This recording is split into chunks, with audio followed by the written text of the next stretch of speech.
Okay. Let's see here. Well, we'll create a game and we'll play for a second. Casual.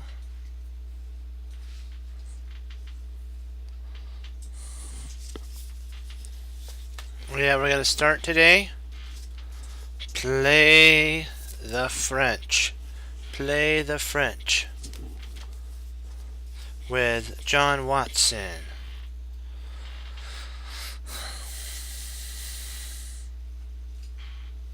Oops. Ouch.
Yeah, I'm gonna see if I can't trade off his queens. Oh, nice.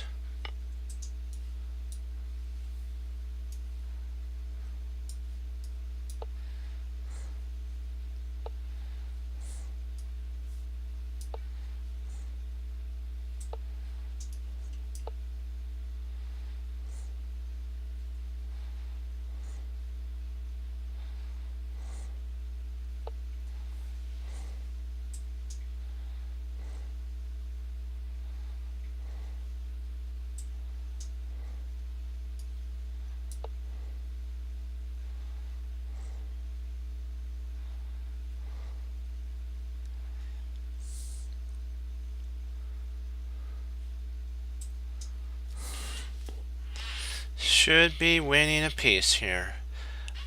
He's gonna play a D2. Let me see. Huh. He might play D2. And then, what to do from there? Oh, he didn't play D2. He might play there.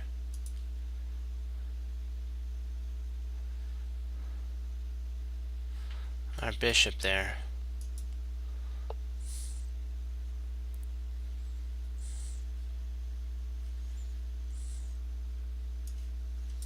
Maybe I can actually implement my bishop to e3.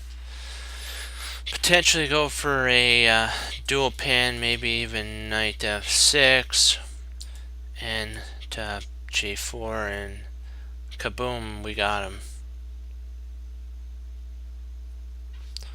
That could be an idea. Bang, bang, bang. Ooh.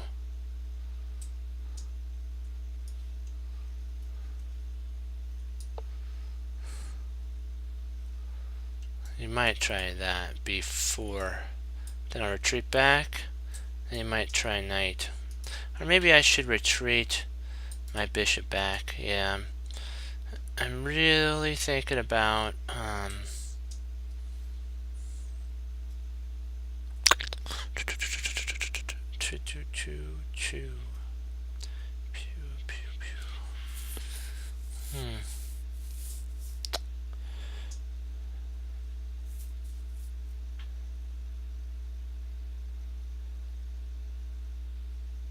So knight takes pawn, pawn takes pawn, and then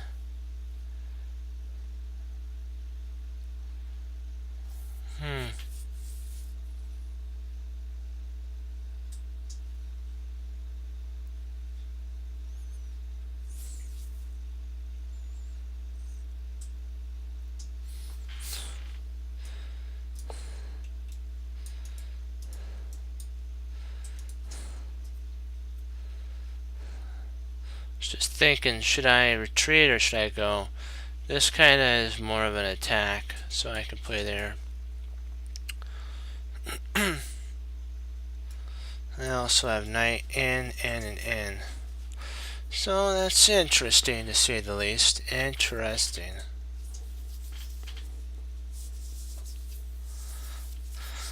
You gotta get a plan, stick with your plan, and go with your plan, okay? That's the whole thing.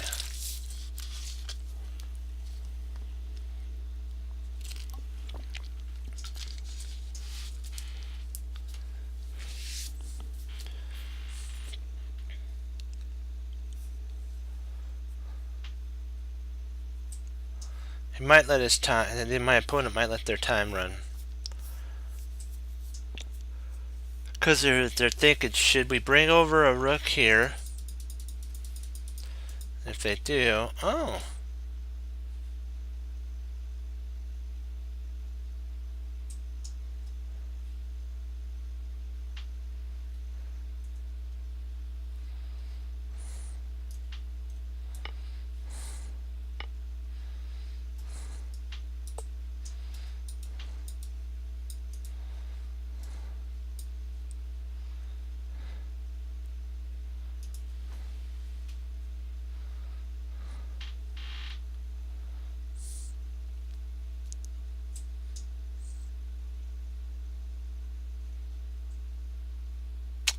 We're going for the KO here. We're trying to go for a knockout. We don't want to go for a draw. So we have to look at points of weakness. Potentially, that's... Oh, wow. That's surprising.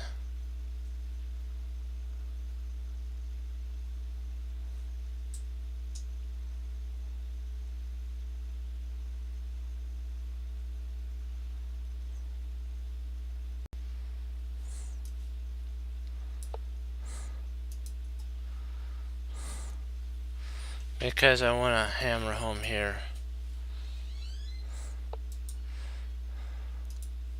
I could actually pick this pawn up then. Right here.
There we go. Come on, start pulling them off.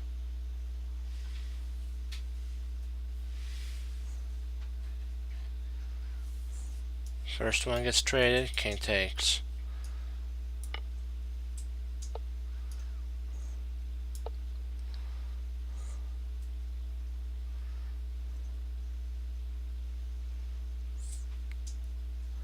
I want to remove this guy. Oh, sweet. Thank you very much.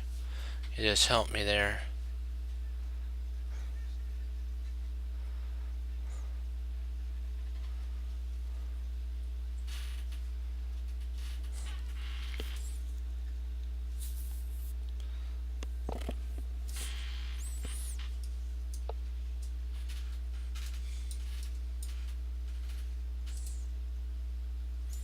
It might just take here. If he takes here, then I'll take back there. So let's do that.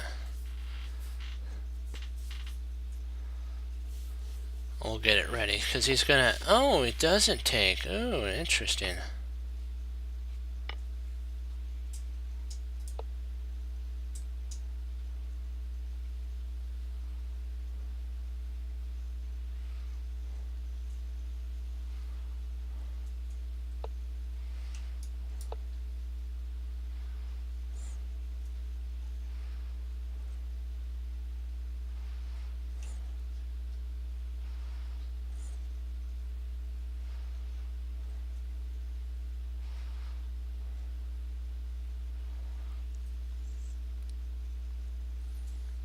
He's infiltrated for what purpose now?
Kaboom.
Somewhere along the line, we did a draw, but I want to know where I went awry.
So far, so good.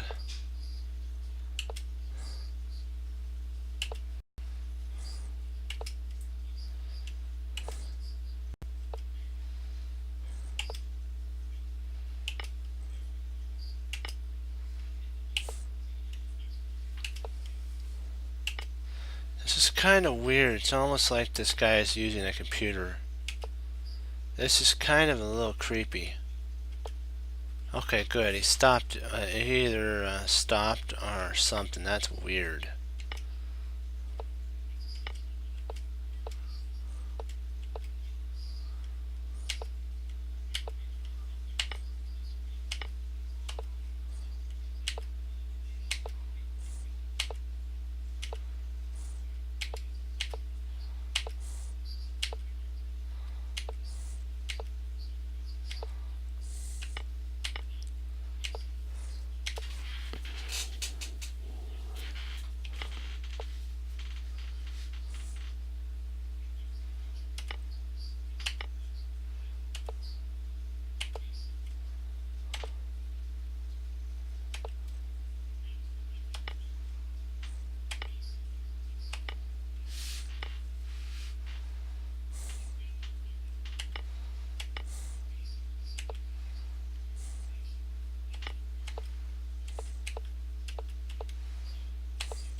Okay, I kind of see now where I went awry.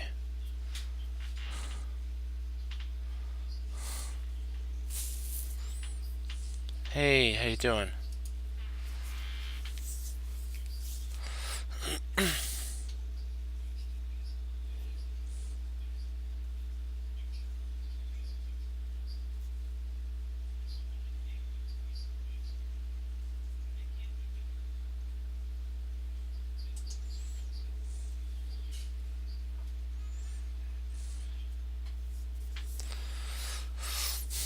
We're gonna do one more of these, then we'll do play the French, and we'll work on the advanced variation of the French from National Master John Watson.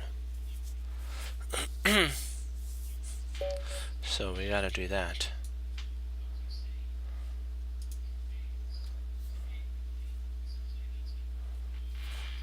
Let's try one more. Come on. Sometimes they abort the games, and that's like, maybe it's good, Peter. You know, had a glitch. We'll say that. That'll make it better. Alright. He wants to face me one more time.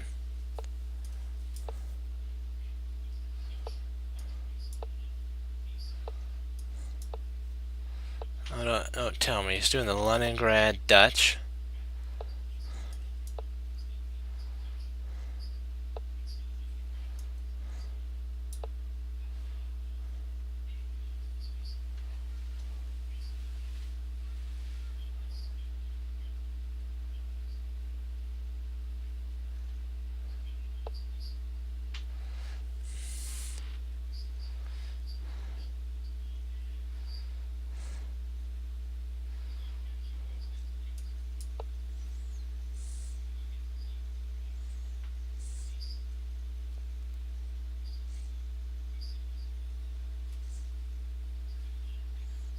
If he plays here, I'm just going to go H, and if he takes, I'll take.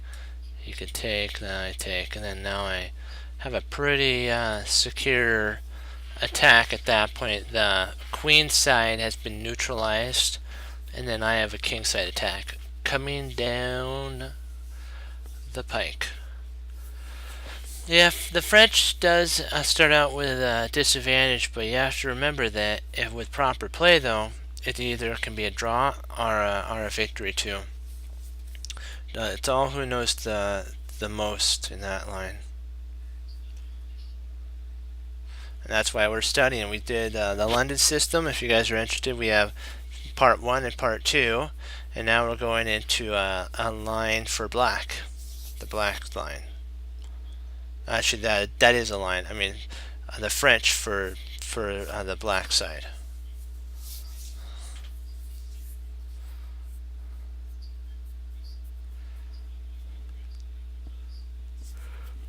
Excuse me.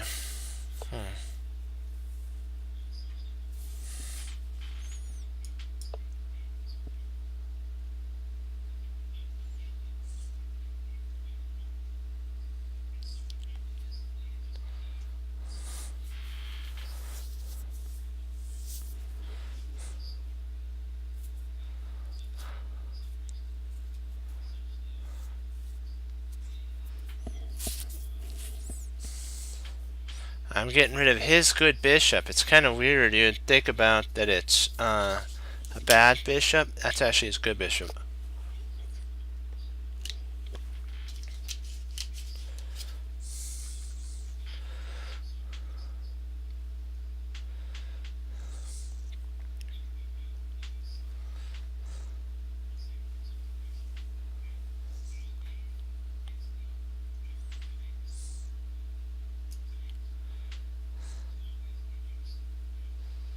Let me see. Do I want to push?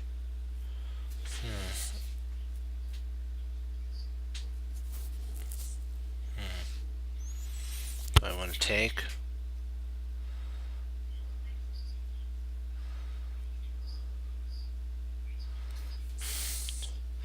Well, since we're going for more of a closed variation, I'll just take. If he takes with the rook, I can always just go knight.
That's the idea.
Boy, this is interesting. Let me see how we're doing. Is our speed good? A little laggy, a little bit.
Kaboom!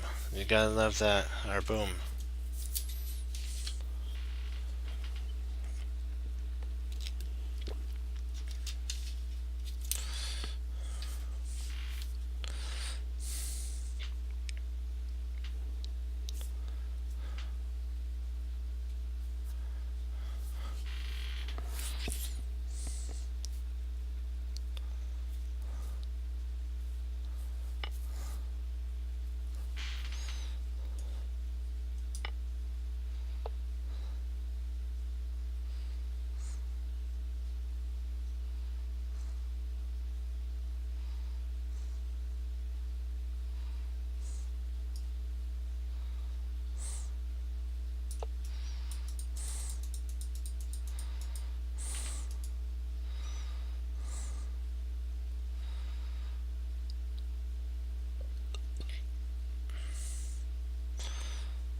I might play that, and if he plays here, rook, and then he'll try to take my knight. So, I don't know. Do we like that?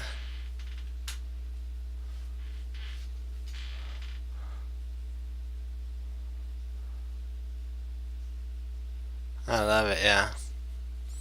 They need to have one that goes, we're all in.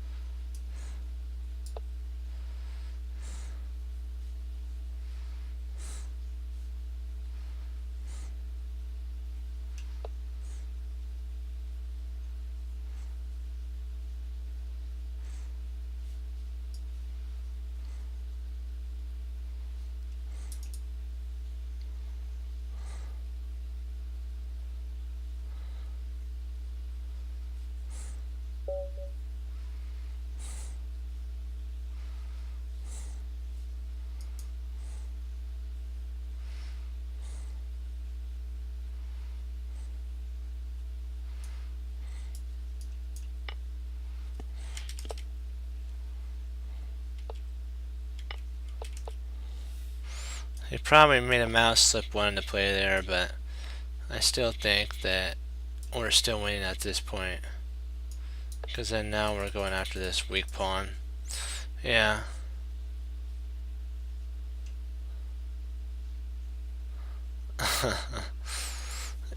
Sometimes, you know what, they make mouse slips. You know what, my opponent played very well. I respect that his their play, I mean. I don't know if it's a he or a she, so I'll say their play. And They did good. Okay, this is the start of the advanced variation of the French. Okay. He plays e4, e6, d4, d5, and then e5. Basically, he says the history of the French advanced in the exchange variation were first popularized in the French defense. The theory of e5 for white was provided basically by Nedovich, but no leading advice took place on basically this subject. E5 was taken as like maybe a declining setup that white wants to lock the pawns down and get a grip. Back then, it wasn't highly looked upon. You usually tried to smash and crash your opponent. So it's increased in population. That's what popularity. With the numbers of top players, some top players play it like Varakobian. Using the French defense were white's inability to find a promising position in many traditional lines. There's potentially knight c6 or c3, sorry. There's knight d2, and actually I'm sorry, back here. This is the French defense. He's just talking about there's these type of setups, and each one leads to a certain type of an opening setup. Like this is more linear. I believe this is the Rubinstein advanced, and you can even transpose into the Tarrasch variation of the French through many different setups here. But he gave us somewhat of a brief history of the French defense. At the moment, the advanced variation is very popular in the club levels. Some people play at this moment. Maybe some higher players play knight to d2, and some actually play after c5, of course. You can play knight f3. You can play c5, c3, and knight c6, and then knight f3. That's kind of the idea that is played. So the two main moves that are very popular nowadays are these two, if they are to be played, rather than pushing this pawn. These two, I'll show you back here what I'm talking about. These two moves here are the most popular in the French. It gives white the best chance in the French. But if you want the advanced variation, which excuse me, gives more space and more theory, go down the advanced variation, because c5 is a setup. This principle of now c3 is like played here, and now black has a couple lines that they can theoretically go down. They can go down queen to g5. They can take, or you can play. Hold on. What am I missing here? c5. Oh, my bad. Hold on. I'm sorry. This is for white. I'm used to doing it from white side. We've done the London so much. White has the ability of playing here, c4, r, knight to f3. These are some ideas that have been tried.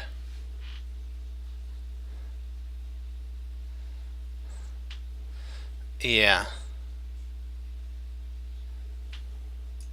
And this is kind of the setup that they're talking about.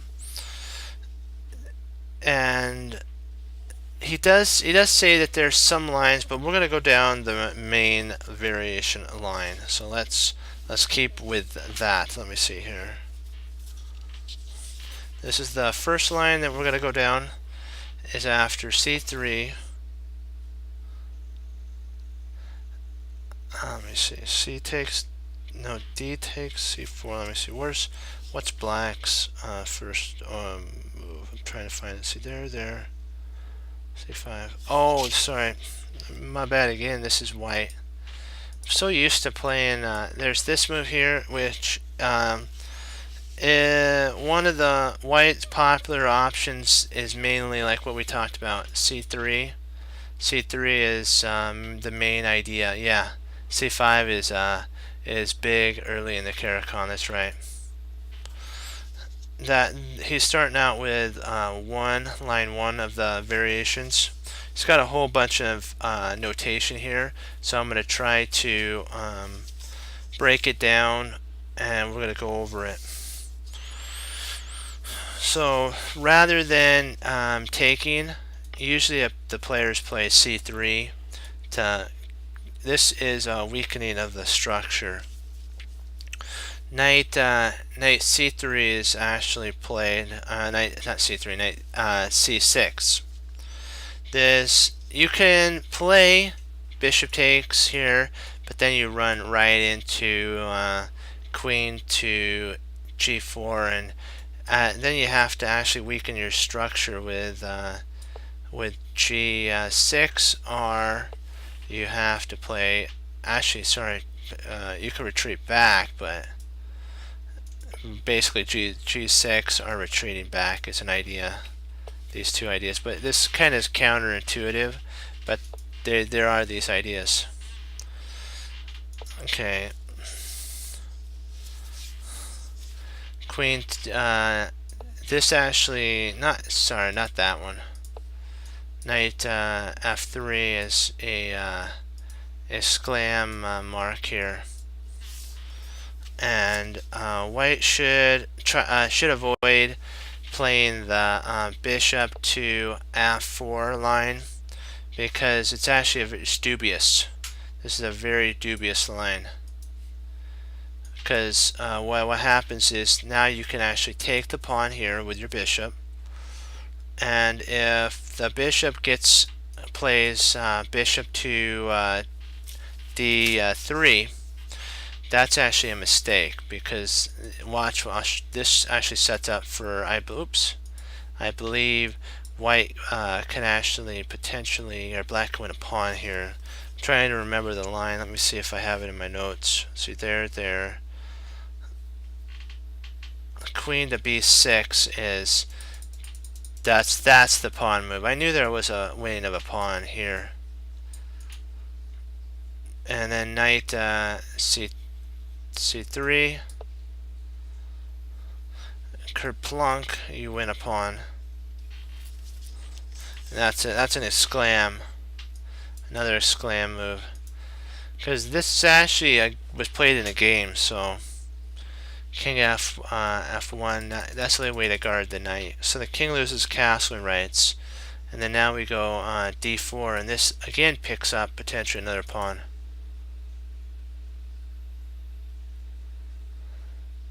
What if they protect what if they protect with F4 with F4 bishop? What if they protect with F4 bishop? Oh, a few moves back.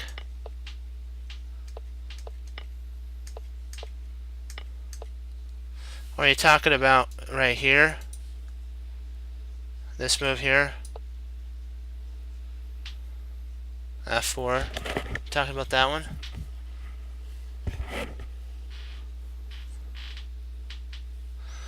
Oh, I gotcha. Okay, let's go back here. Okay. Let me see. F4.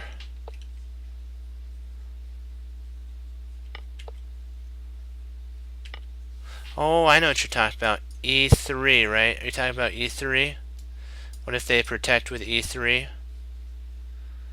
Well, then again, you have this idea of potentially taking. I'm thinking that rather than that taking. Oh, the G. Oh, gotcha. Okay. Oh, I see what you're saying. Okay, I gotcha.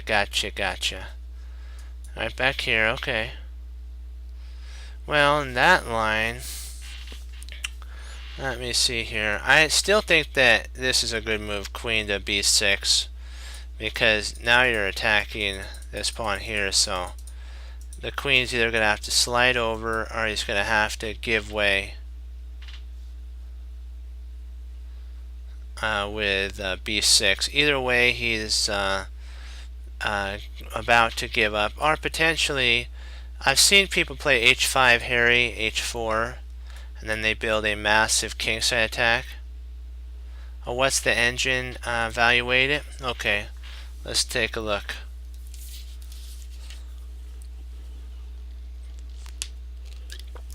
So we were right about Harry h5. So that, oh, or was this right? Which one? Which one will you choose? Which one will you choose? It's funny. You got everything to gain or everything to lose. So the computer has to choose wisely, and it's not done yet. So it actually might switch over to this one here. One time we found the correct move, but at the very end the computer chose our idea, but it took the whole entire time of that line before it did that. So Harry the H pawn is a good move. Okay, that makes actually sense, because now you're expanding on the king side just in case he castles. You're the first one to attack. Makes sense. Oops, I don't want that. Yeah, there.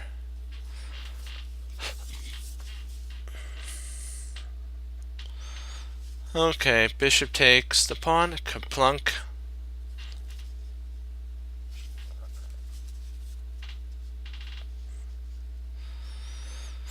Let me see here.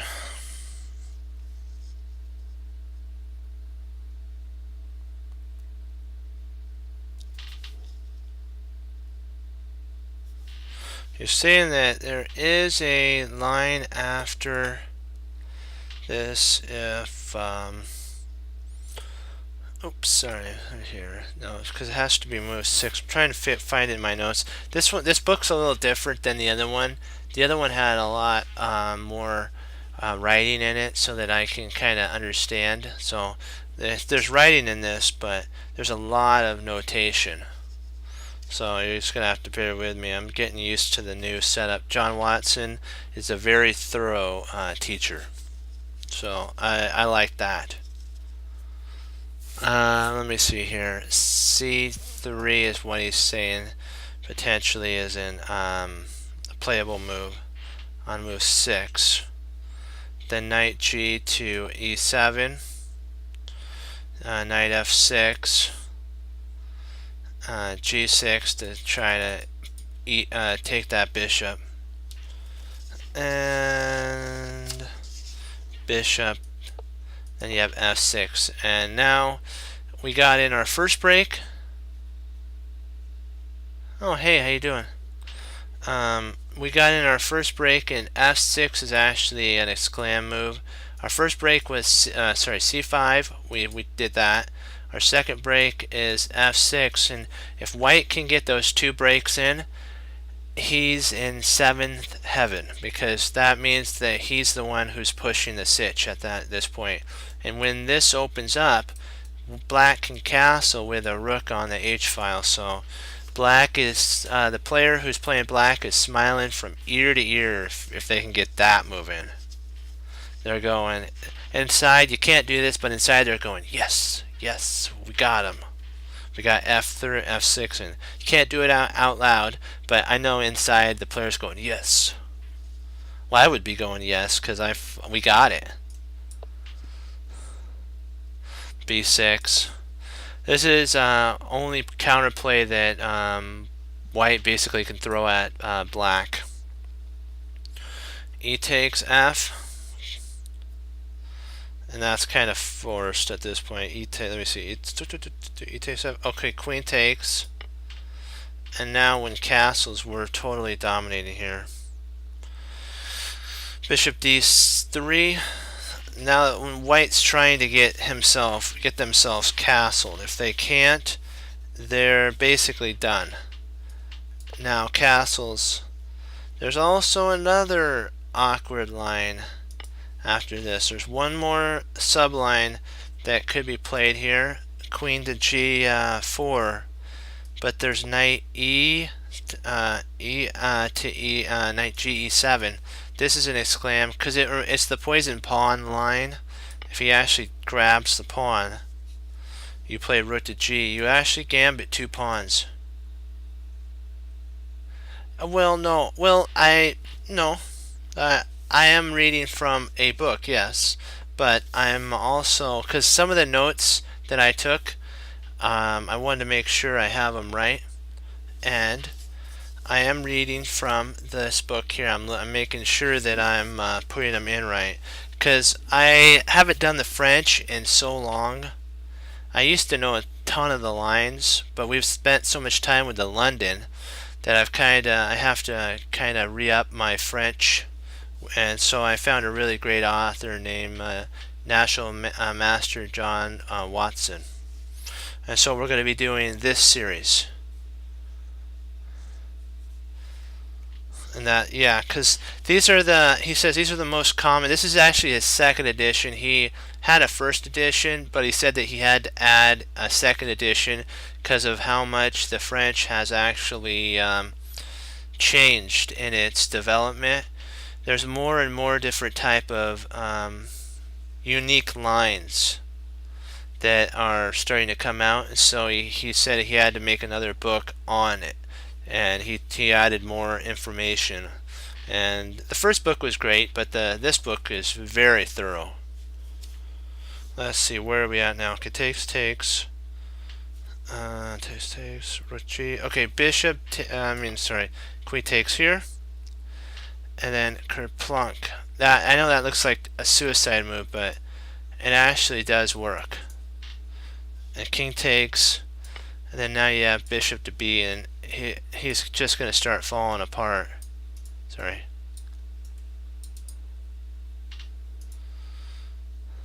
And then king E2, and then queen takes B, and then it's like, oh boy, what did white just bite into?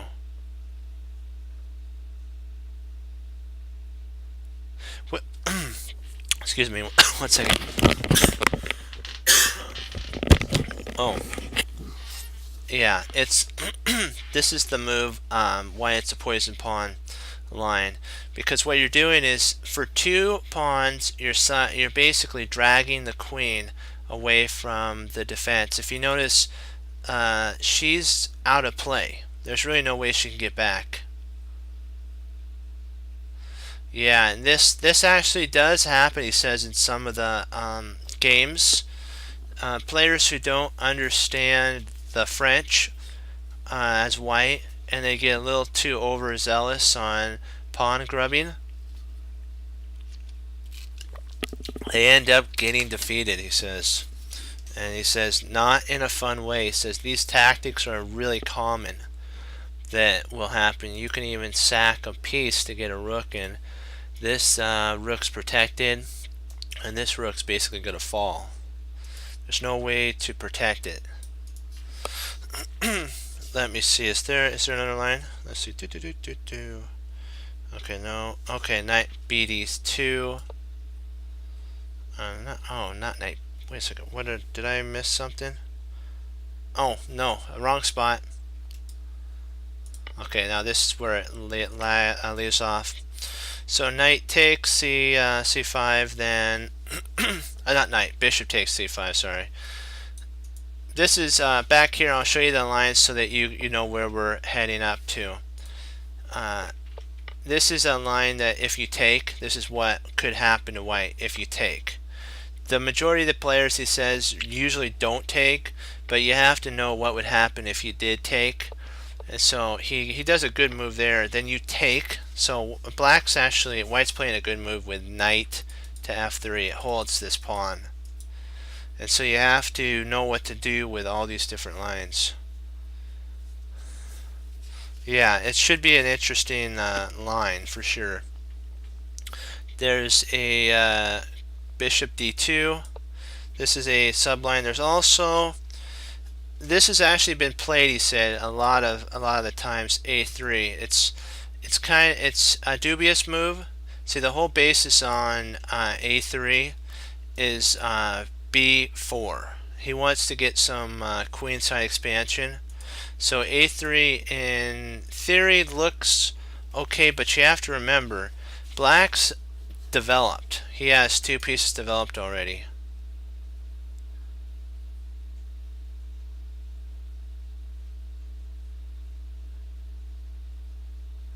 I have a famous, powerful variation.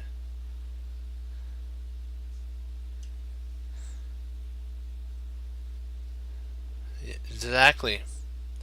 I agree with you on that.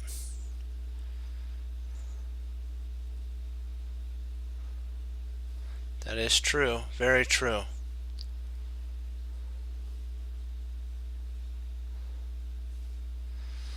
It is very important on that. And you know what? That's one thing you do have to have. You're exactly right. You have to have faith that in your position.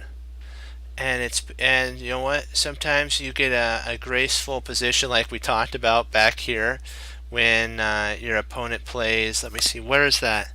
I think it's this move here. This one right here. Nope, wrong one. My bad. It's this one. Sorry, it's queen here. Sometimes you get the grace position from the Lord that you can check and do that. And don't take it for granted, that's for sure. When he gives you a gift, use it for him. Very, very true, guys. Okay, it's too slow. I agree with him on this one. Because now black has f6 and it's like kerplunk. It's like, oh. And then he goes b4. Of course, we know that's his idea.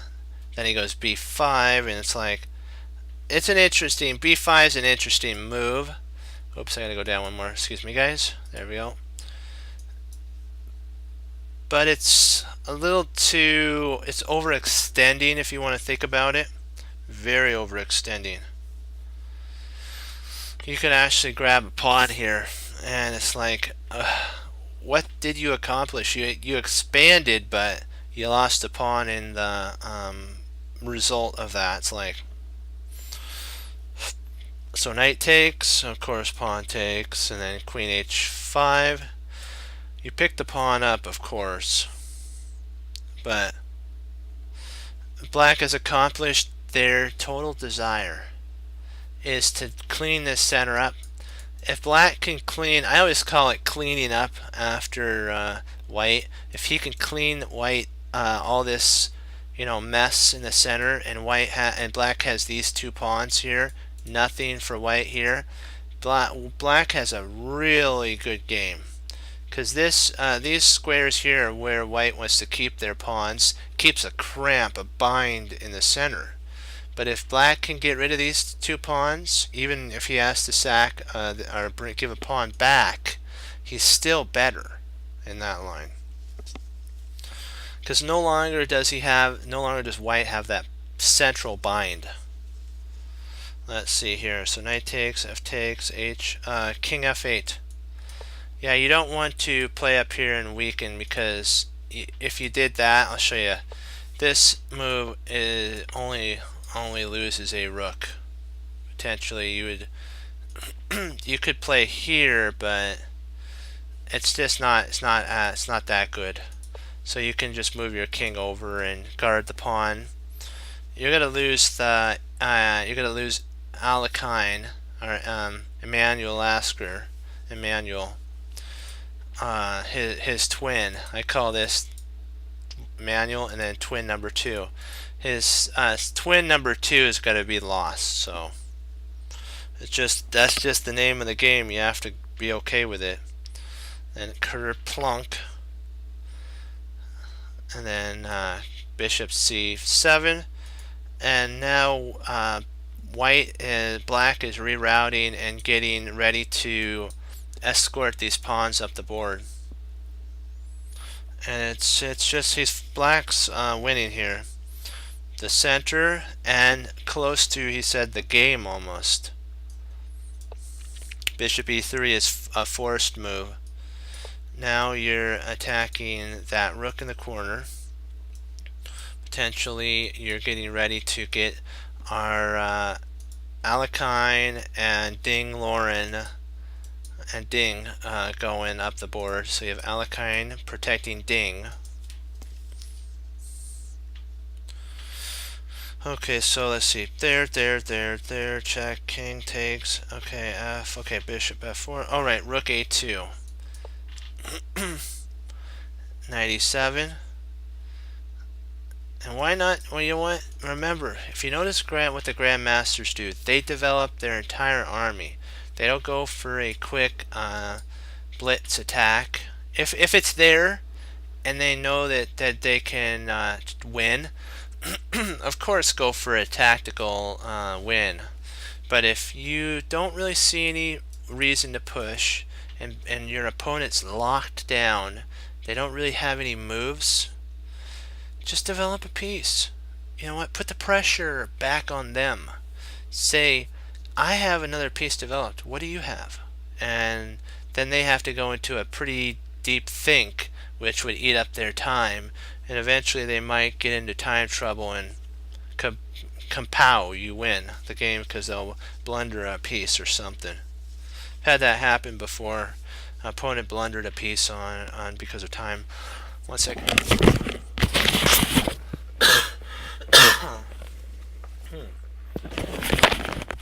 Excuse me, guys. Just gotta get a drink of water. That was weird.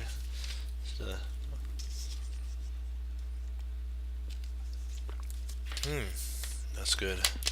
Okay. Let's continue onward with our.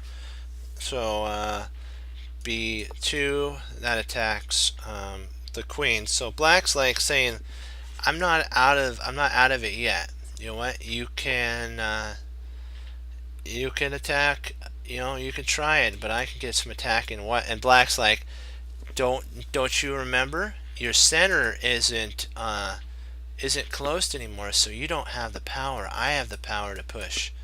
They do the He-Man thing. I have the power type of thing. And then E5 basically clamps down on any hope that white has. So there's another line that he talked about.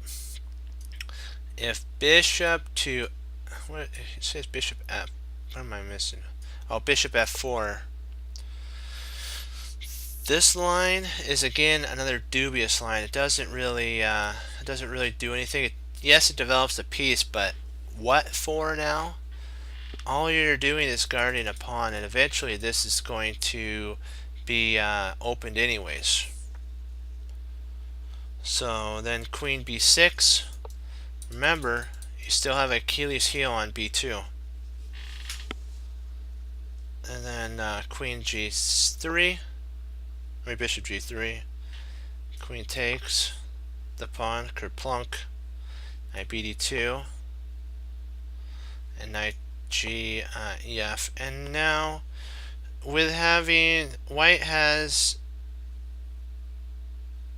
insufficient compensation for the loss of their pawn. It's like, what? Even if he tries this here. All white has to do is just grab a pawn, and this is protected. So he doesn't. Oops, a little too click happy there. So now this is what was actually played for black is f6.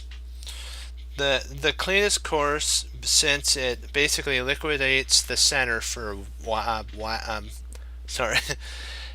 F6 liquidates the center on E5, so that if he takes, the knight takes back, and again black acquires, I always call it a clean center, because then black can run his pawns down the board like linebackers guarding the person who caught the ball, or the blockers guard the guy who's, the ball is going like this, block, and they do a touchdown. Okay, for wishful thinking for the game, there is a natural closed line, he says, that could be played. He says if you're wanting a closed line, there's that line there. Then white could castle G, and now you're attacking the pawn on G6. I mean G6 attacks, sorry, the pawn on E5.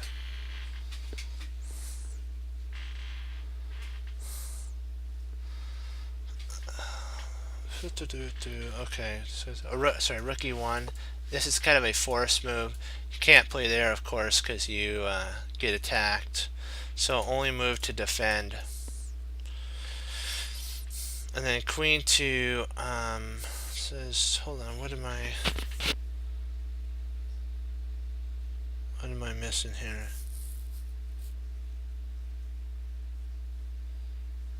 Okay. There's also this line too. If queen e2, queen e2 is a playable line as well. Castles, bishop. Am I doing something wrong?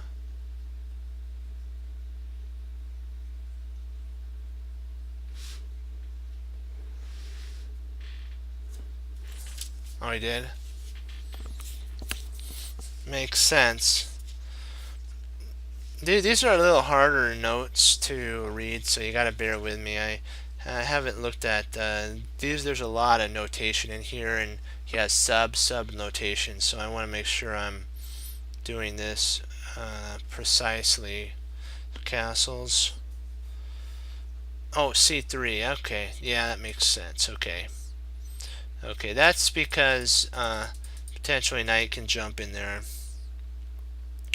Bishop C. How does C7? What in the world? What am I? Oh, B6. Okay, yeah. Okay. Somehow I thought it said C7. I'm like, that's not plausible. There's no way you could do that. That's funny. I read a different line. That's silly. Silly. A3. 93.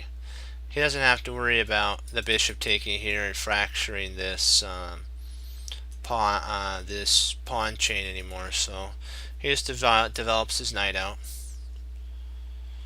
and bishop C. Now you're attacking 3 times.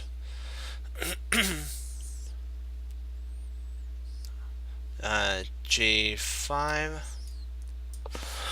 One second.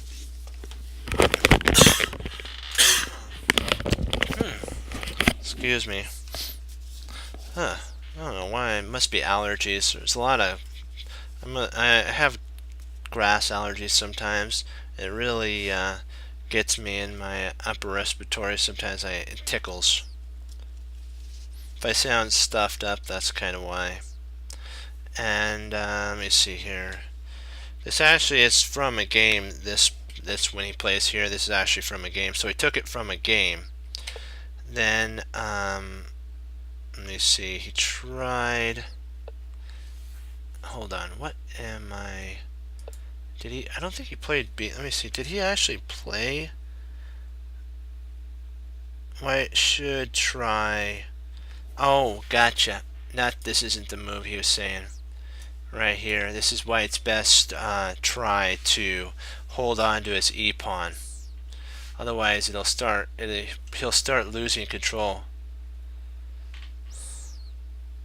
And if he starts losing control, then it's all over at this point. Now, in theory, this violates the principle of taking towards the center, because many of players would take towards the center.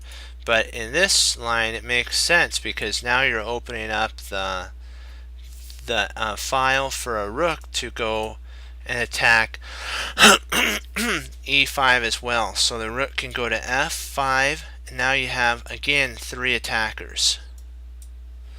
So you got 3 attackers going. me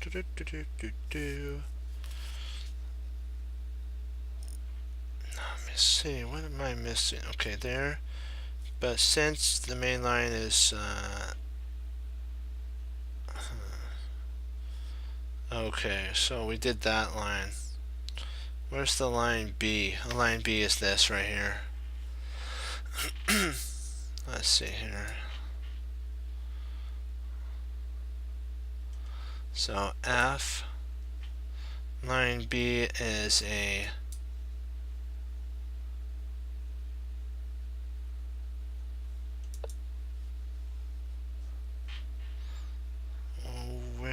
what did I miss something here? Oh, gotcha. Let's see, hold on guys, I'm trying to figure this out. Oh yeah, okay. That's funny. So knight to c3 is playable in a6, which is considered an interesting move in John Watson's setup. He says there's castles for black, for white, and knight g6. Wait a second, did I? Oh boy, what did I do wrong here? Hey, boy.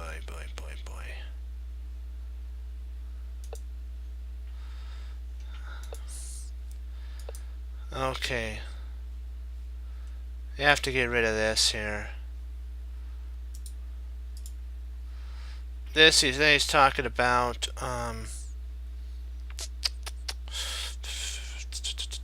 here. Okay, we got that there.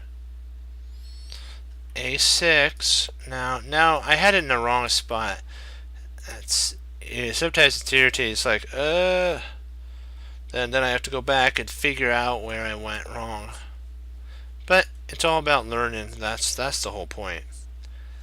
And then bishop takes G6, which is interesting again. And H takes at this point because now we're eyeballing the H2 pawn. So E2, Queen C7. Now we're double attacking the pawn. Bishop F. And now that bishop does come in handy, that bishop does come in handy. Oh, let's see. How many moves is the game? I just gotta make sure that I'm.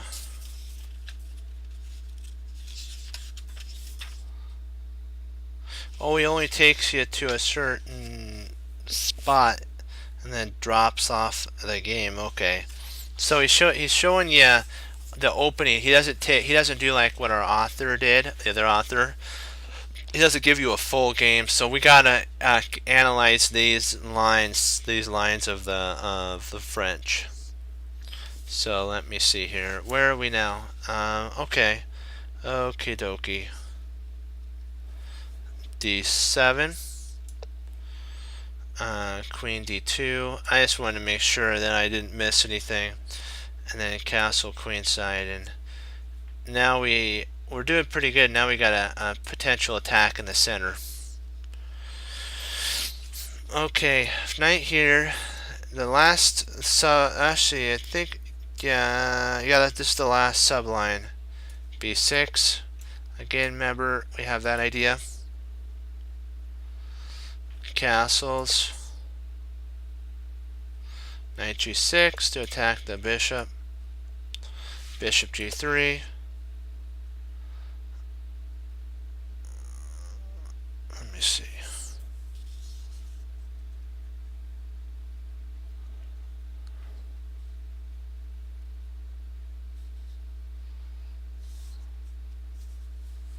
Hold on, let me make sure. I'm trying to get to the part where it's not move, it's move 9. So bear with me for just a second. Okay, let's see. There. Okay, I gotta find out where he has a close off. No, that can't be right. What am I missing here? Hold on, guys. I apologize. I'm trying to find it in the book. Ah, there we go. Got it. There we go. Got it.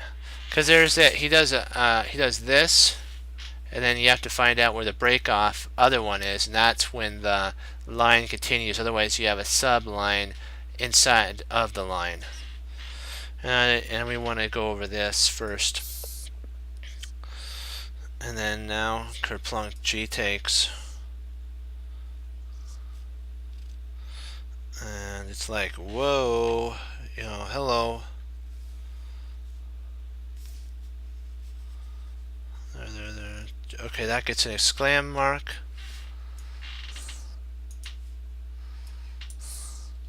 So this is a little difficult. I understand. We're having to go more sublines now. And then B, Queen C3.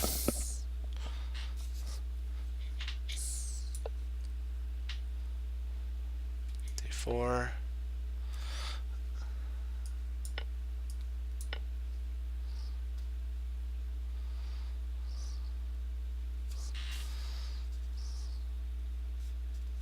Oop. Where did I? Let's see. Der.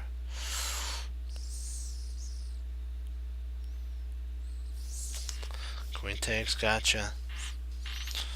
And then bishop to b5. This keeps the king in the center, but black has the bishop pair. And so he doesn't mind even if he stays in the center, because then rook e1 to attack queen d4. Now they're threatening the pawn. Rook e to nope, wrong rooks, my bad there.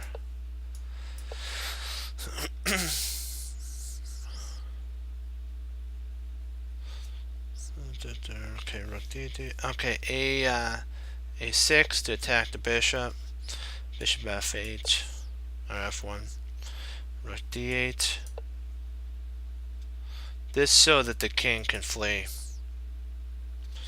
Rook b2 d3. H. Oops, not A. I believe it's H. Is it H? Yeah, H.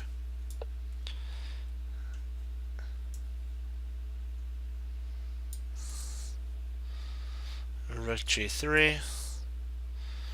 G6. C4. And king to f8. And this actually is from a game.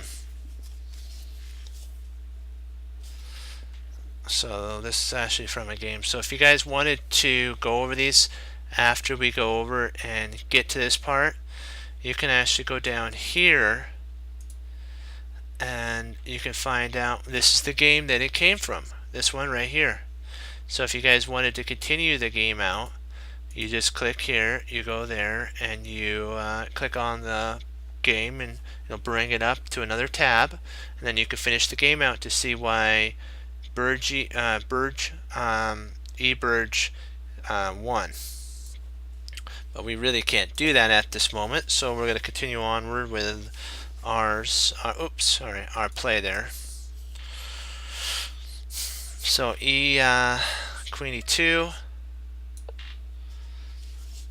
If you're thinking Queen b5, that's actually a blunder. Or not a blunder, but a mistake. Because b6, and then now you're falling into the same web. And if you think that you can just play f takes at this point, think again. It's not. That's actually a dubious move, because this only helps black. Because knight takes, castles. Now black's he's relieved all the tension in the center. C5 or C4, I mean,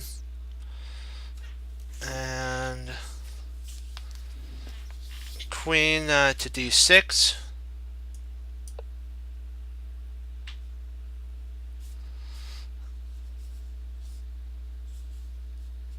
Knight c3, a6, bishop g5, which is again dubious.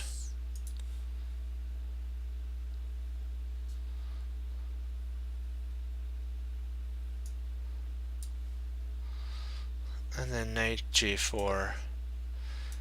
And this is actually better for, I think is it black? Let's see. Yes, this is better for black at this moment. Right here. And we're also attending potentially on takes there, and we're going to win. So that line fails. Let's check out line B. Bishop to bishop f4, which is even worse of a move. It's a mistake slash inaccurate move. F takes e. Bishop takes e.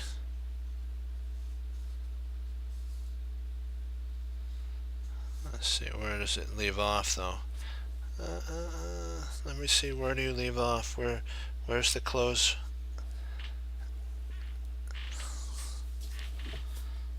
Hold on. Come on, don't tell me where did it close off at? Let me see. Hold on. Let me make sure we're doing this, because this is very important. This setup here. So F takes E, bishop takes. Let me see. I'm trying to find where the shut off fell. Ah, here we go. You're kidding me. Knight F, Knight F8, Knight F6. Huh. Castles.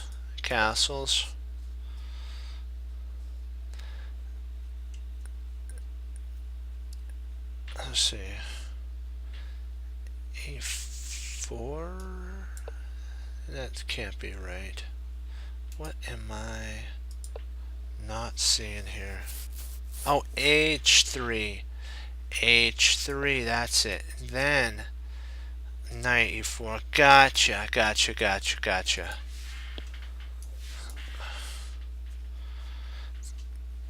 Okay.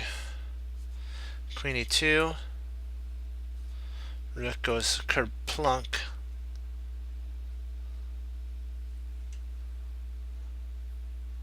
I know it looks like that. Again, looks like a suicide move, right? You're thinking, why can't he just take there, right? Well, then kerplunk happens. Oops, not there. My bad. Let me see.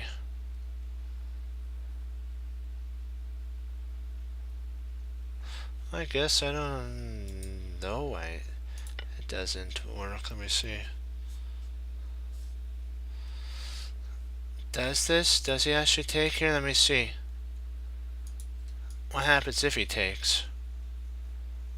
Oh, the bishop. Ah, I missed that. Okay, that makes sense. That's why he has to take. Okay. That was an interesting move, to say the least. Queen G5. King H1. And then knight takes F2. And what happens here is this is a much better line for black, of course, because if he takes here, you take, queen takes, and do we actually have a win here? Yes, maybe. So that was a line. So F takes. Here black can play the ultimate dynamic, basically. He's saying if you wanted to go all out, Queen C7 is the move that's like, hello, welcome, as Maurice Ashley would say, the house is on fire, and they don't even understand that it's happening. Kerplunk. Or hello, we'll just keep it hello. F. and then G5 exclam, because we're pushing him back. G, and then G4, boom, kaboom. This wins the key center pawn because this knight has to actually flee. The knight has to actually go FD2, and then we play knight takes E5. Bishop B5 check, and then king to F8, which is a pretty interesting setup. You could actually intercept if you wanted to. There is this line here. He's saying that bishop D2, of course bishop takes check, king takes D, and white has an unclear position. I mean, black and white, it's all up in the air who's going to win.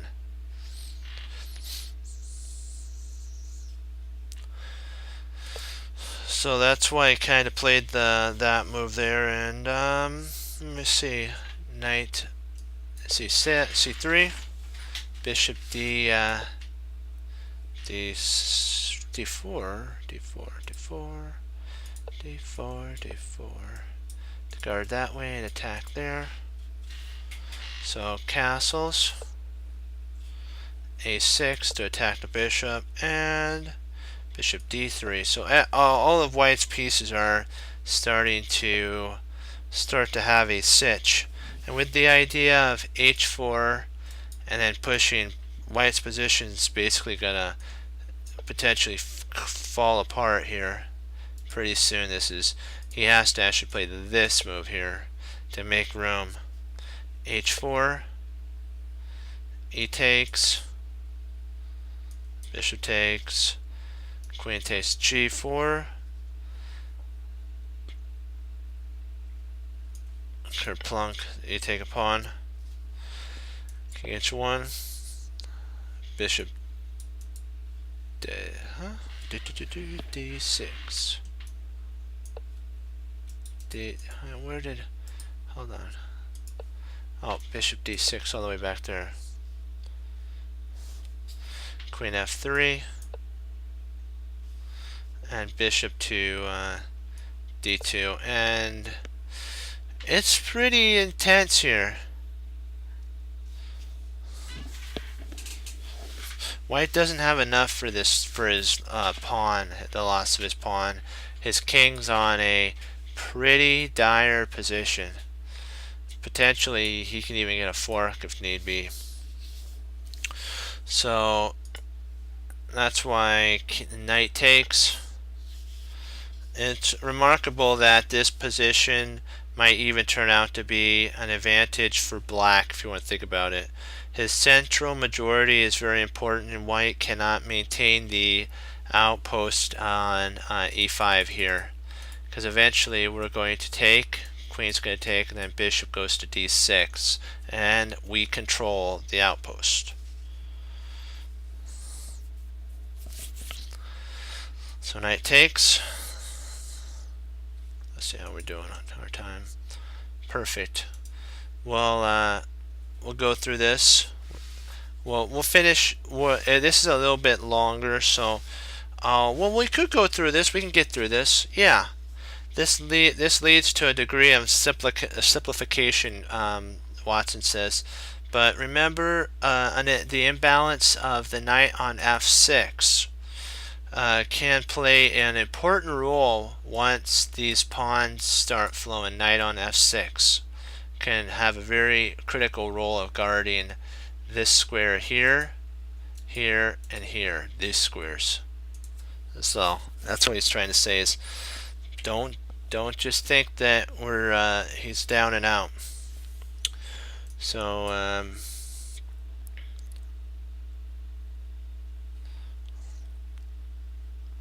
well, yeah, bullet. That's a pretty fun one. That's fun. Say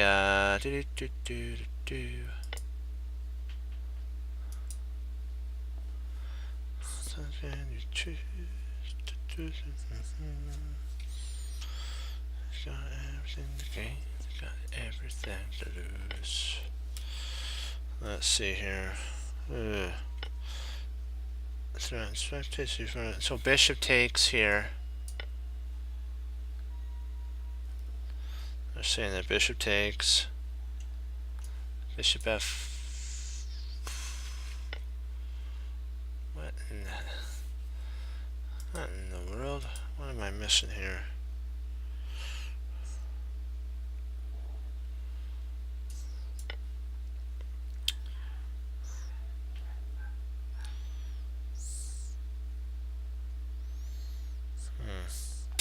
Well, so the notes are kind of getting confusing. We'll go through and we'll look at the game. This is actually what happened. Then we can put in for a couple. If we could do some puzzles then, because we don't want to miss out on our puzzles. There's a lot of information here to go over. So what we'll do is we're just gonna go over as much as we can, you know, and then we'll continue to keep going over. And he has great notation. So let's see. E takes, and then queen f6, queen e2 rather than taking. Taking actually leads to lost position. Knight to e7, knight d2. Oops. Castles, knight c6, because remember we're trying to get these pawns rolling. c3, e5. There they go. Watch them roll down that board. c2, queen e6. I mean bishop e6, not queen. Knight b3, bishop b6. So everything's just like flowing. It's like wow. Not good for white here. These two pawns are really cramping white's style.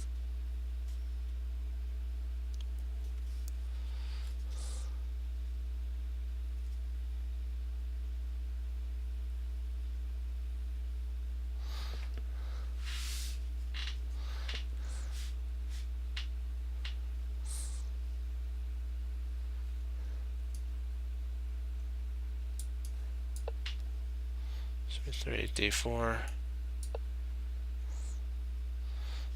bishop d2, and a to d8.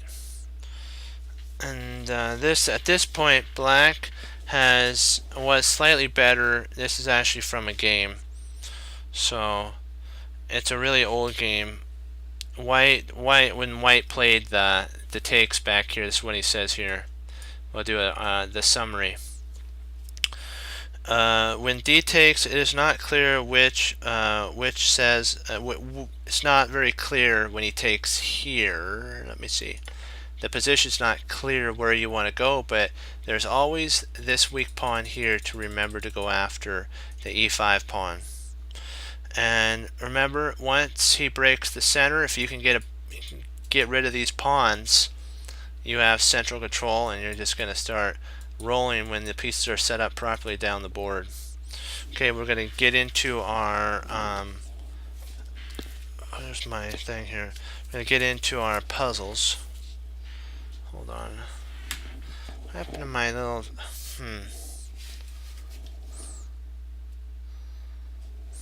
Okay, here, I'll just use that for right now.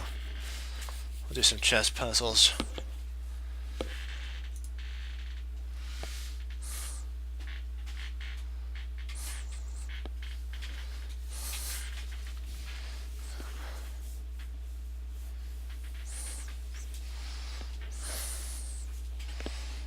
Okay, let's see, what do we got here?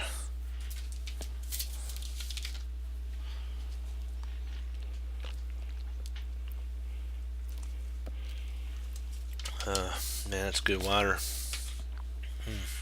Okay, dokie.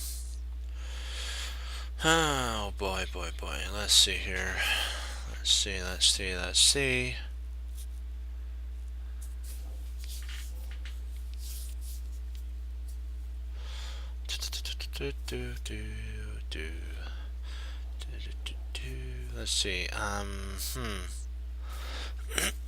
Excuse me.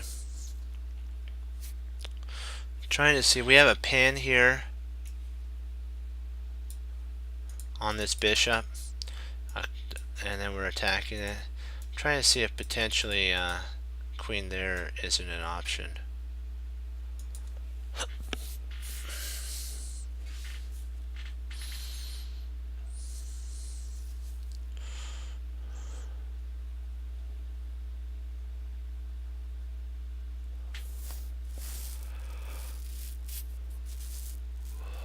Boy, boy, boy. This is a 300. Oh no. This is going to be super duper hard, but I know we can solve it. But it's like, wow.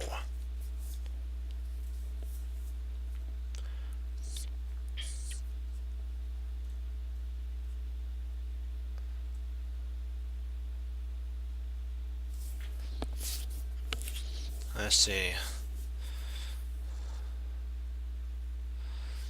Because if we play Queen D, or G4,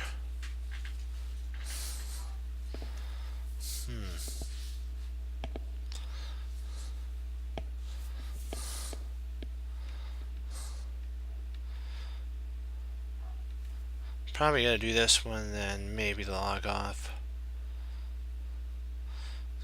I just gotta check and see. Hold on. Ouch.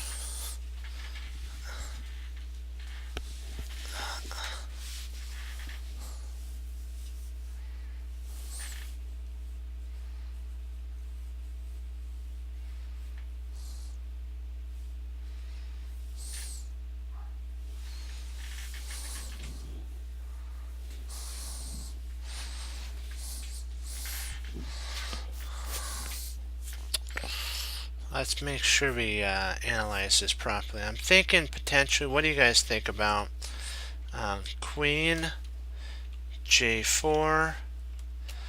I'm thinking he can't play Rook to maybe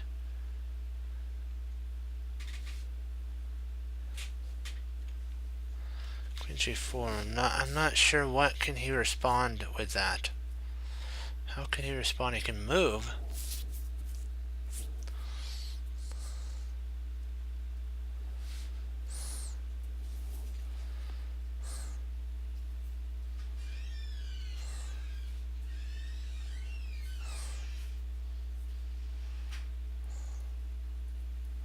Rotates G3? Huh.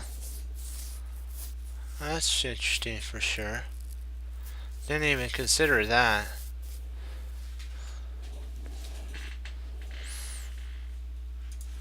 Let's see. Oops.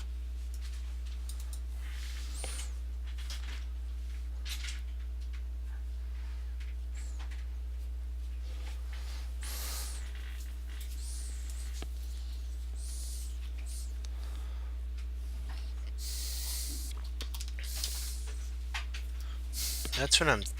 Let's see there. And of course, he can't take, so he's gonna have to cut. He's gonna have to take that way. Queen there.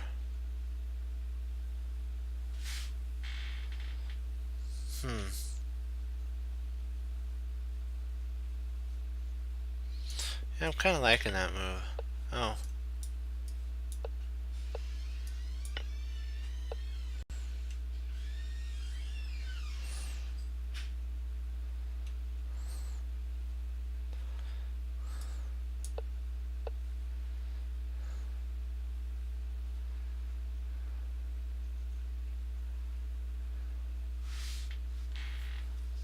That's okay.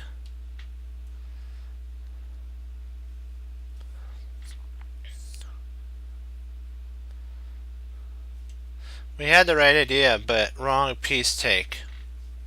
Had the right idea though.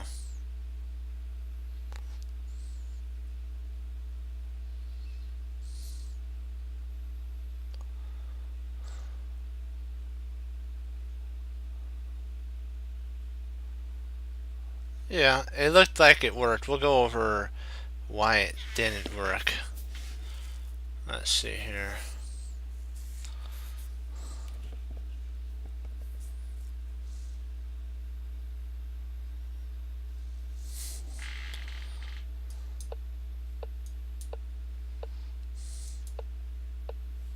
Not sure why.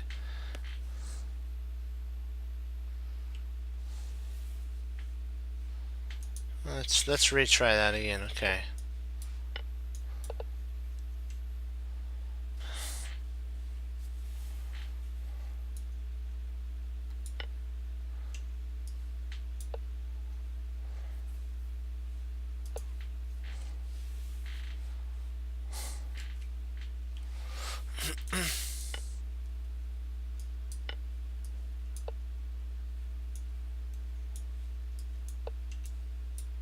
Ah, missed that.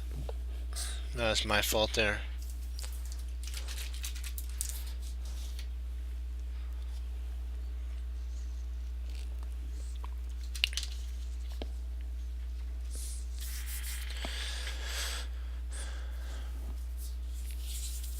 Huh.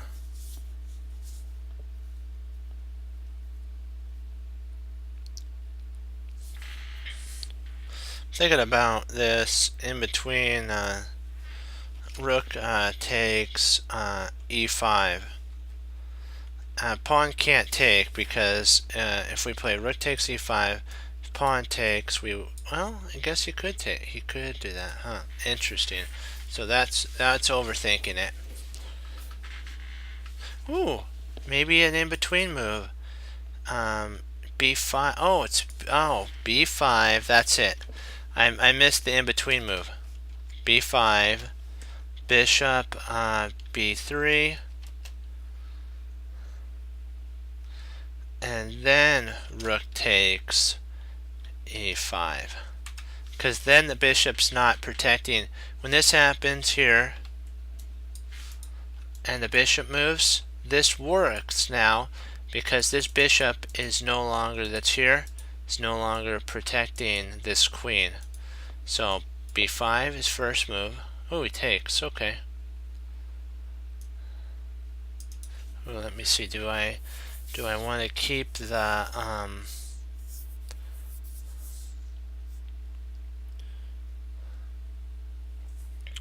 do I want to take with the queen? Because if I take with the king, takes f7.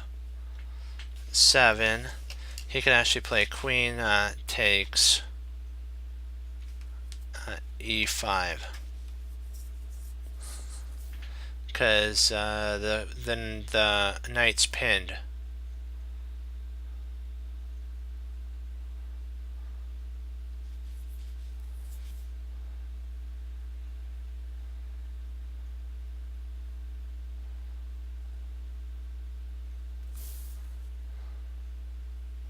So now we have to decide. Queen takes f7.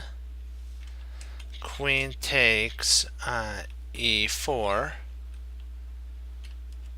Knight takes e4. Rook takes f2.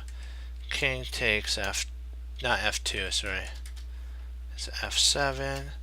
King takes f7.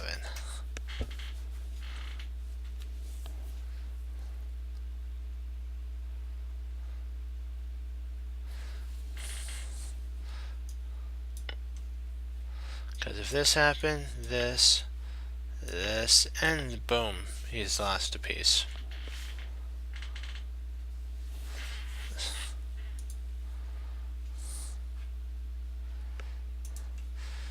We'll do one more, then I got a log. Maybe I'll see. Okay, dokie. Oh no, not a 300. Oh man, why? Oh why? If we get this right though, we'll get stellar points. So I'm glad we're ending on this because we're gonna own this. Yes, we will. we're going to do this thing. We have to hunker our thoughts down, focus in, and let's see what do we got here. What did that move leave behind? You have to think of Kido sometimes. Okay. The queen itself potentially could be a problem. Yeah, kaboom and boom. Yeah, there you go. Loving it. That is true. True, true.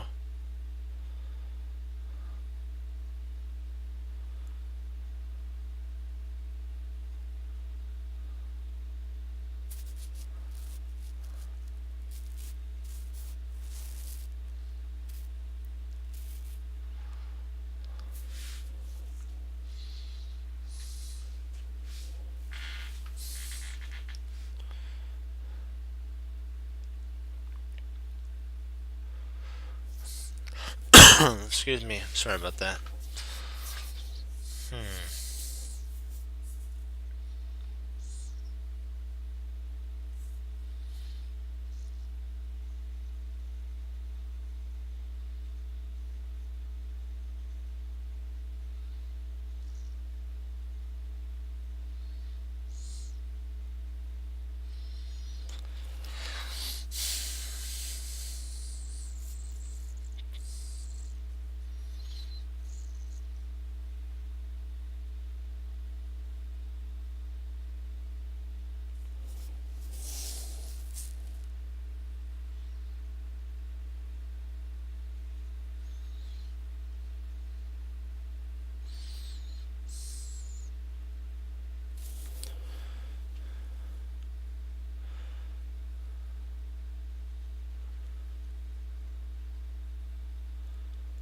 Huh. Boy, I'm trying to think here what potentially could be the move. I'm looking at knight c, trying to see if I play bishop takes d4, what happens if I play bishop takes d4? E takes d4.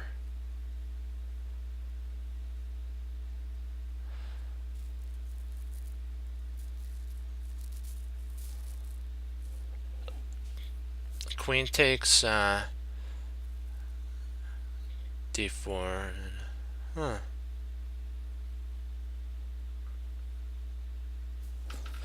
Let's see, I'm thinking takes here.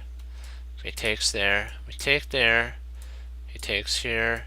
Then we play bishop. Potentially f3. No, that can't be right.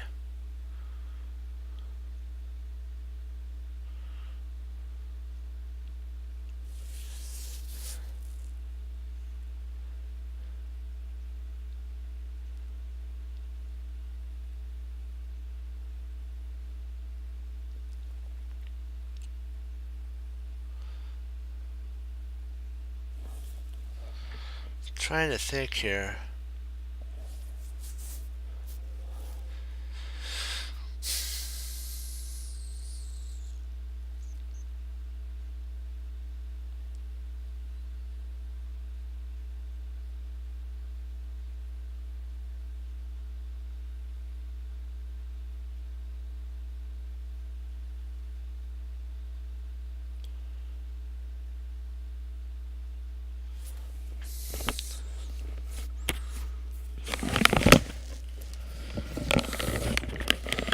This is a tough one.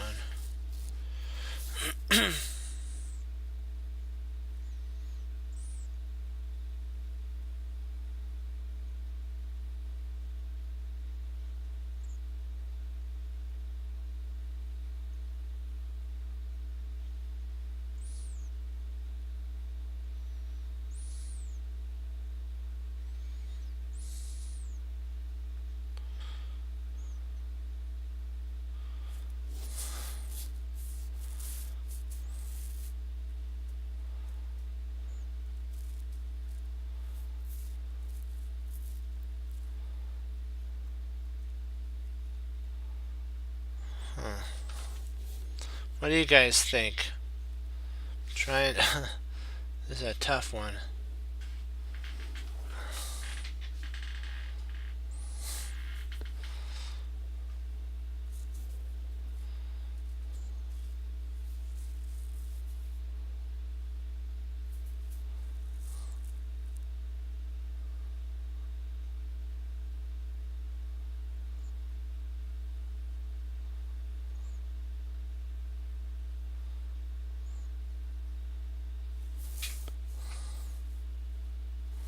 Well, I'm trying to think if we don't take here, he takes there, we retreat our knight back to d2.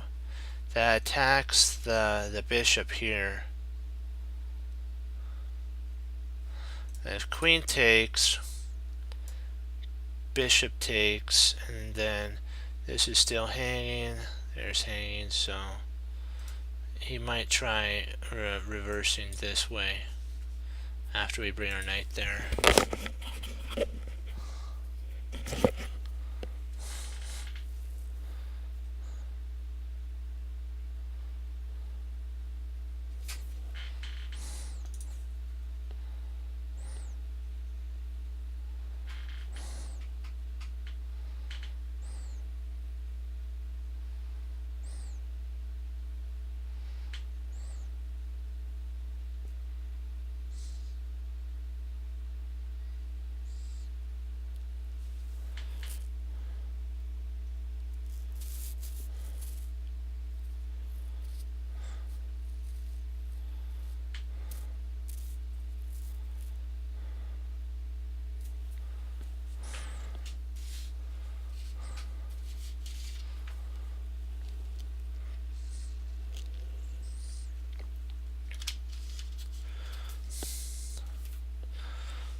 Well, let's stop here.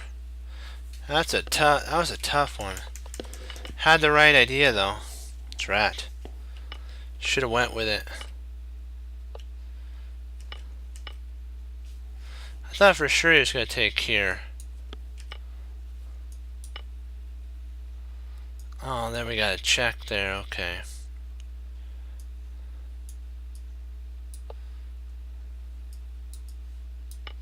Ah. You got any questions on this before I log? Ah. That's okay. Perfect. You got any questions on this? Wait a second. We'll do one. We gotta do one more. We have to redeem this. We have to end on a positive. We gotta end on a positive. We have to end on. We have to end on a positive. So I gotta stick around for just one more. One more. We gotta stick around. Come on. Let's see here.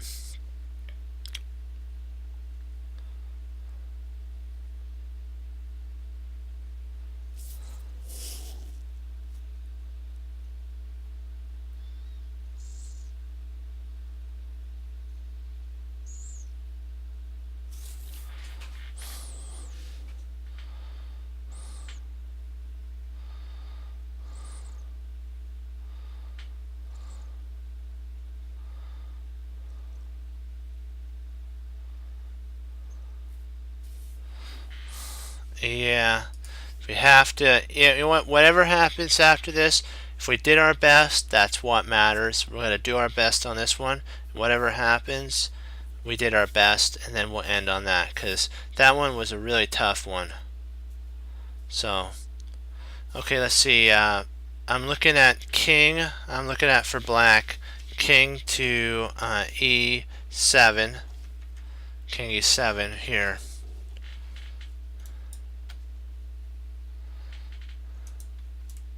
king e7. If he plays knight c7, we grab the pawn, the rook. If he plays over here, we grab the rook.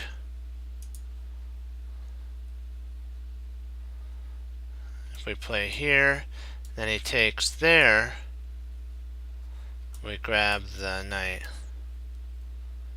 We grab the rook. If we move here, and then he can't play over there because of the knight.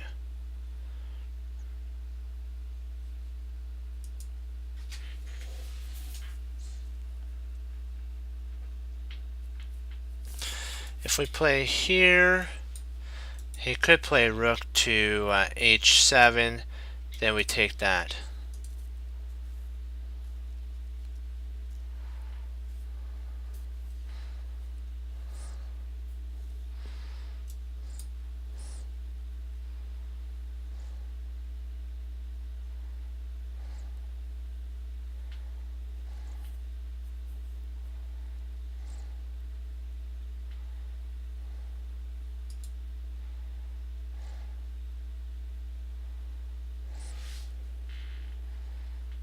Let's see, 1 second. So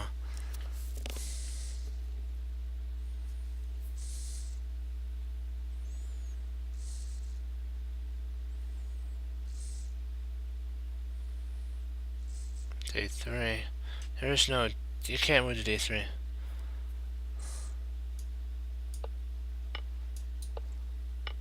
You're joking me. What did in the world? I thought it was good too.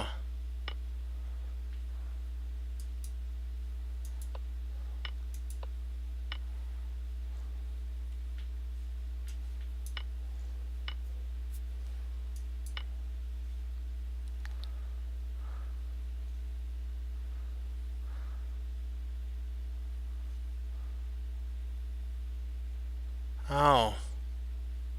Yeah, wow.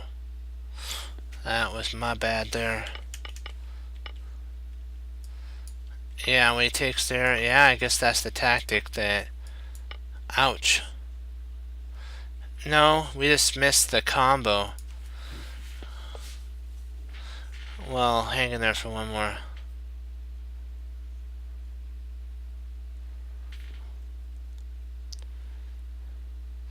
Yeah, it's, you know what, that was my sitch. I should have looked at it, everything. That was my fault there.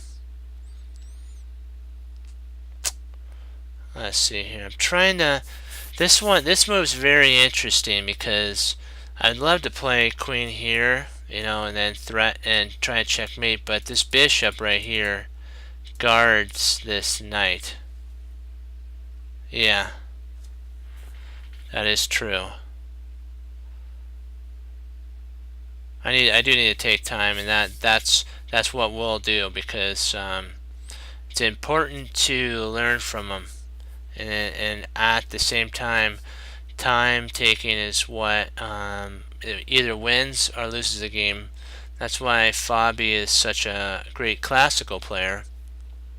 Is he calculates really greatly. So does Magnus Carlsen. Naka does as well. So all the supers are like just great at calculating. And you have to get the right you have to make sure your tactics are precise. I like, we should have seen that takes. I was so impressed on the king move, but you could have actually just taken and then had the two bishops, knight and bishop, versus the rook. But I guess I wanted just a little more than that, and I didn't need that. I could have just traded off into a one endgame.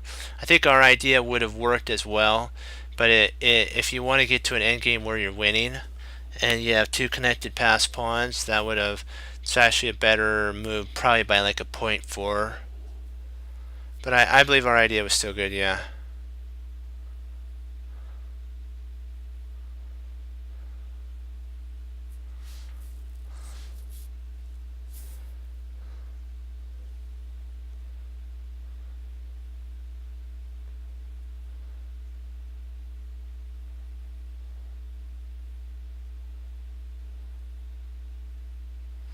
True.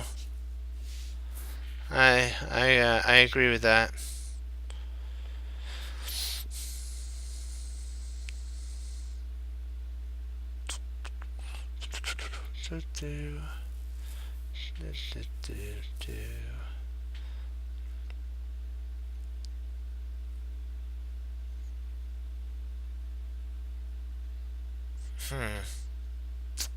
Boy, this is so, we're so close to mating. We have these two places.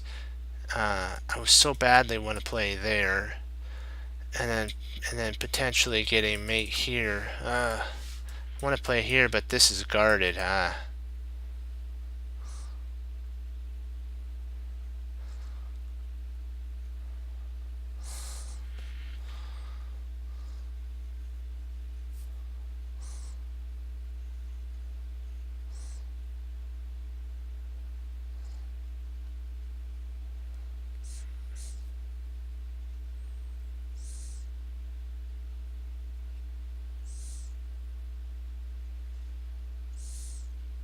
Hmm.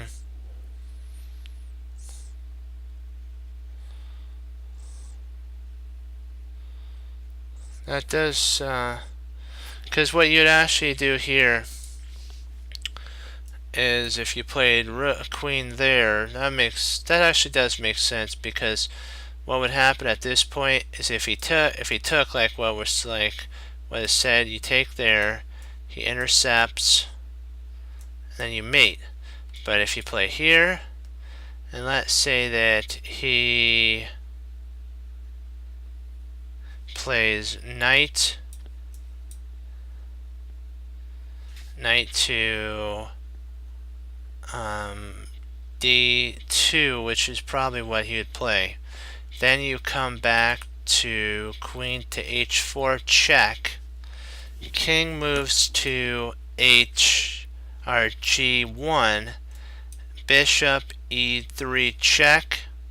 Rook intercepts. Bishop takes, checkmate.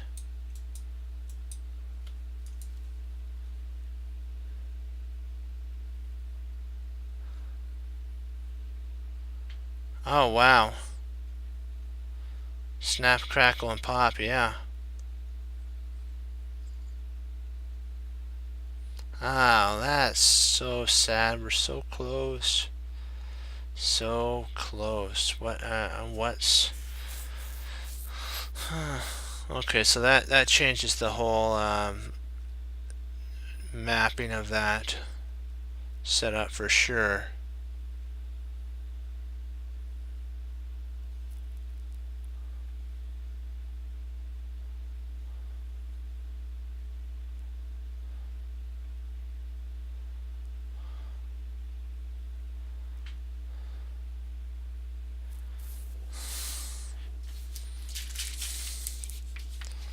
Yeah.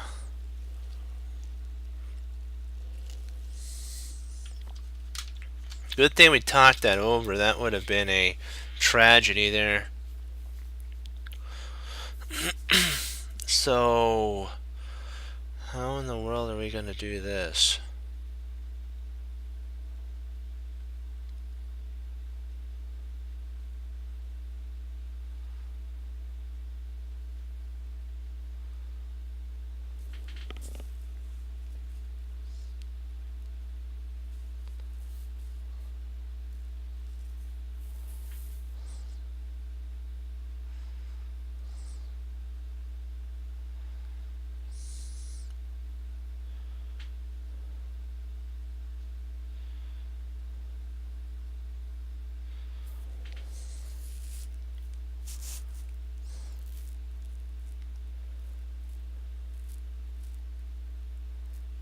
Huh.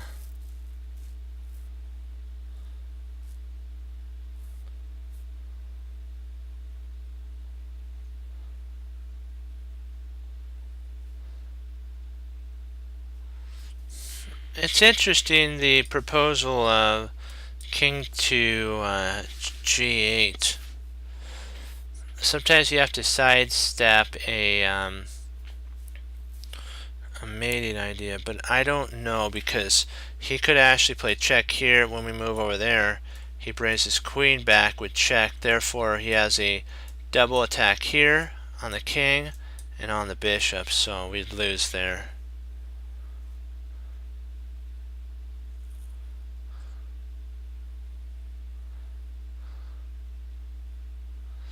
That's what I was thinking about. The only move that looks like it blocks anything is actually the rook to e4.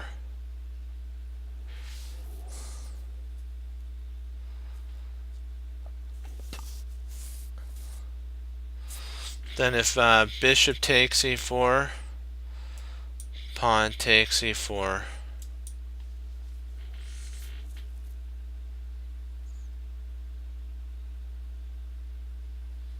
But are we missing the obvious though? See, sometimes you have to figure that into it.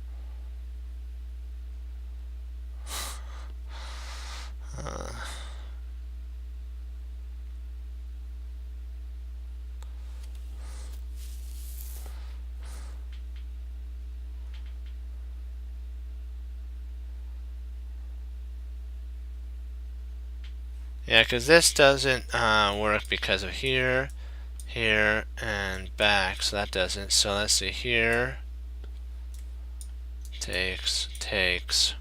We get a passed pawn. So is the passed pawn powerful enough to win?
Boy, this is a tough one, guys.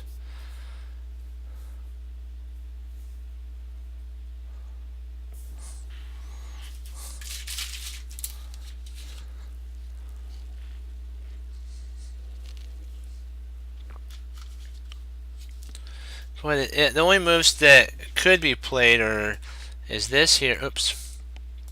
This here or that. Those are the only two moves that. Well, I guess you could check with the queen, but that really doesn't accomplish anything.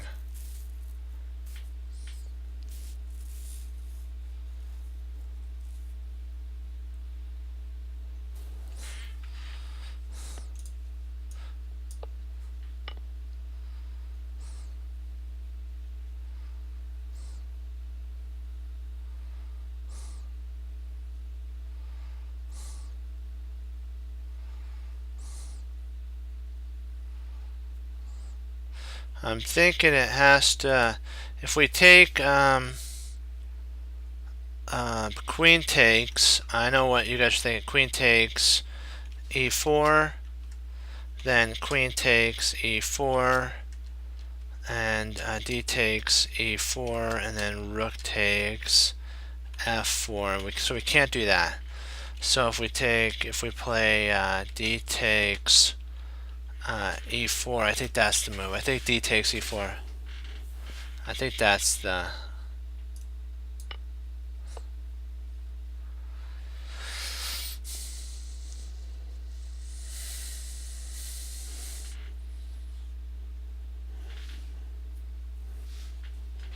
Yeah, exactly. So you can't do that move.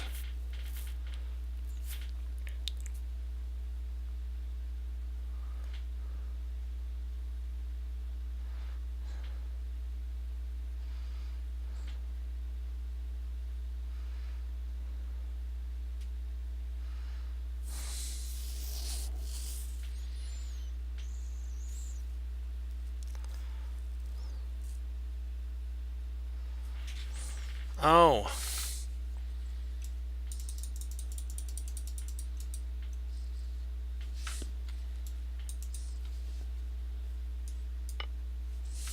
Okay, well, we'll stop here. This is a good place to stop.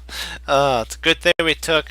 Thank you guys for bearing with me on some of those puzzles. I appreciate you doing that. Okay, you guys got any questions before I log off? We made it. We did it. Oh, yes, we got one. Yeah. Okay. Alrighty. Well, guys, congratulations. You know what? Yeah, sometimes you miss the small nuances in the position, but guess what? You get better. You know what? We settled down like what Gamer23 said. Settle down, focus down, and then we solved the puzzle. So congrats, guys. Great job. Okay. Like what we always say, there are no limits. The only limit is what you put on yourself, basically. The Lord's giving you limitless opportunities. Our mind is amazing, and we're the only ones that put the limits, as they say, the cage over what our potential could be. There are plateaus, you know. You may get confused, you may get frustrated, you may be like, I don't understand this, I can't do this. That's the plateau. But work through it. And then you can go beyond it, you know. And then you can go to that next plateau and you can say, yes, I know I can get past even this one because I got past the other one. And just remember where you came from. Never forget where you started. That's what happens with a lot, in my opinion. Grandmasters are wonderful, but for some reason when they get to be grandmasters, it's like they forgot what it was to be. I don't like using this word, but amateur means it means actually to learn. It means willing to learn. So to be an amateur isn't bad. It just means you're wanting to improve more. So never look at improvement as bad. And once you go beyond that, the sky's the limits, my friends. The sky's the limits. You have to know where you want to go and then apply it. You have to be not just willing to apply it, you have to actually do it. And it's all up to you, my chess comrades and bros, because you're the one that we all put the limit on ourselves, and that's one thing I have to remember. Is it's not about, in the Knights of South Bronx, there was a part when the kids were first starting out. They lost because they looked on the outside, like these kids had watches, stuff, and the other kids didn't really have anything. Because think about it, they're from the Bronx. So they let outside things interfere with their mind. So don't let the things outside interfere with your chess training or whatever profession you're in. It's good advice to take the outside, bring it, and then focus it down on the task at hand. And that's what the grandmasters, the super grandmasters, have learned: is outside is outside, inside is inside. You just got to remember that. I know this is heavy stuff, guys. Also, will you please keep the East Coast in your thoughts and prayers, because I don't know, I haven't followed the news up recently, but from when I did follow it, there was a lot of rain that's pouring on the East Coast. So just keep them in your thoughts and prayers for the families, safeties, and that not too much damage happens, okay? It's a storm, damage does happen, but I pray that it's not huge and bad, okay? Thank you guys, and I'll leave you with this one last thought.